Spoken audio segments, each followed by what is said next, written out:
Okay, so here we want to look at how taking the inverse of an exponential function can actually introduce an entire new type of function known as a logarithm. So we're going to start by just doing the normal steps on how to create an inverse function here. So I'm going to rewrite the k of x as y.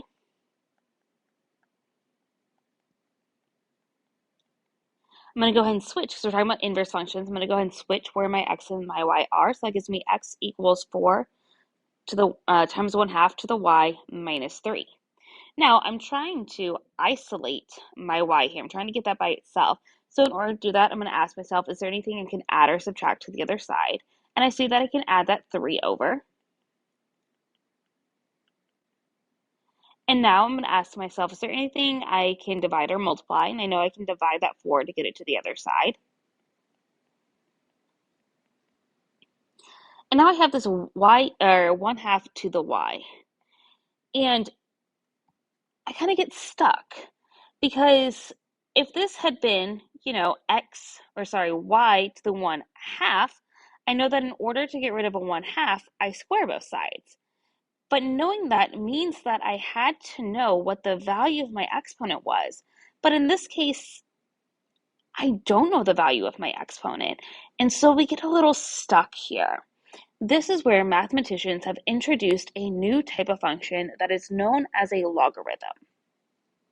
So logarithms are represented by, we just use the word log, a base, an argument, and an output. So B stands for base.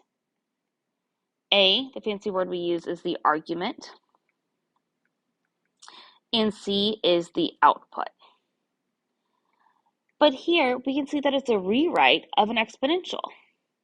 The B here is still the base, but what was the output, what was C, now represents the exponent.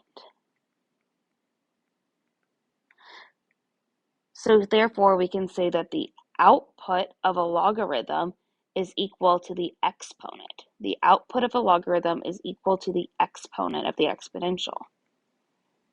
We also have that A. So what is the argument of the logarithm is the output of the exponential. So we kind of see this relationship here. Now, some people like to teach some fun little tricks on how to convert between them. So log base b of a equals c converts to b to the c equals a.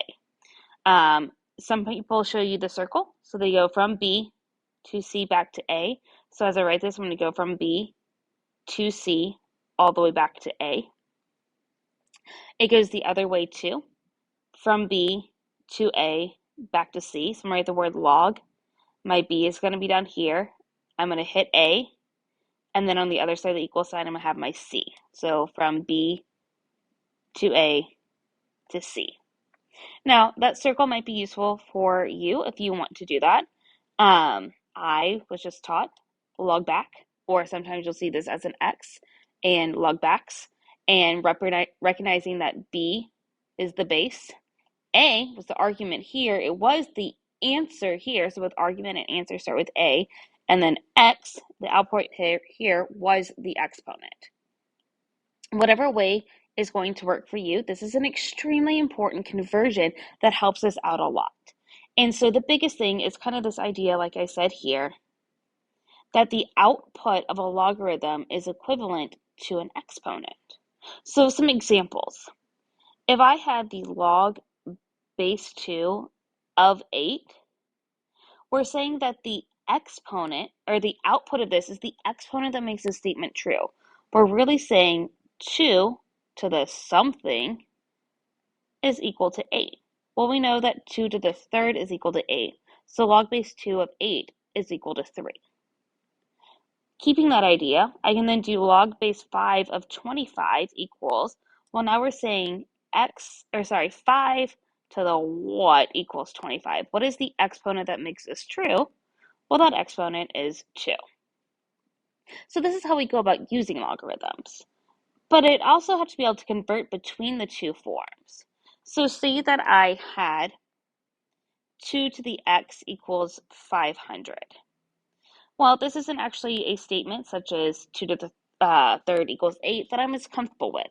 So this is where the conversion comes in handy. So we start by writing the word log. We then go across and we identify what is our base. Our base is going to be the subscript here. It's also what's always being raised to the exponent. So my base is going to be 2. The output of the logarithm represents the exponent, and what was the answer now becomes the argument. So the big thing is that your exponent and what was the answer, those two things switch sides of the equal sign. So originally x was with 2. Now 500's with 2. That's another way that helps me a lot, is that those two things switch the sides of the equal signs. So this is the conversion that we can use. So if we come back to our original problem here, I'm trying to solve for y. So I have x plus 3 over 4 equals 1/2 to the y. So as soon as I see that what I want is up here in the exponent, I know that I want to use a logarithm because I want that to be the output. So I'm going to do the same thing I did on the other side. I'm going to write the word log. My base is 1/2, so that's going to become my subscript. Once again, I know the output needs to be what was the exponent, so the output becomes the y, and what was the answer is now what gets coupled in. It becomes my argument. And now I have an expression where y is by itself. So my final answer, so remember we're originally taking an inverse, is that k to the negative 1 of x is going to be equal to the log base 1/2 of x plus 3 over 4. And you can kind of hear some of the way that we talk about these as well. We do say the word log. We then say the base by actually saying base. So log base 1/2.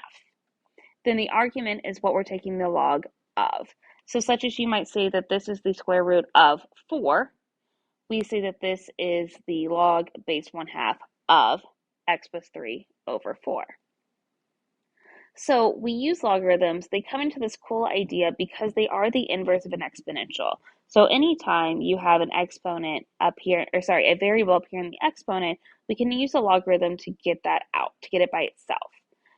It is just another way to write an exponential. These are the two kind of conversions between them. And these are going to be really useful in any upper level mathematics and science.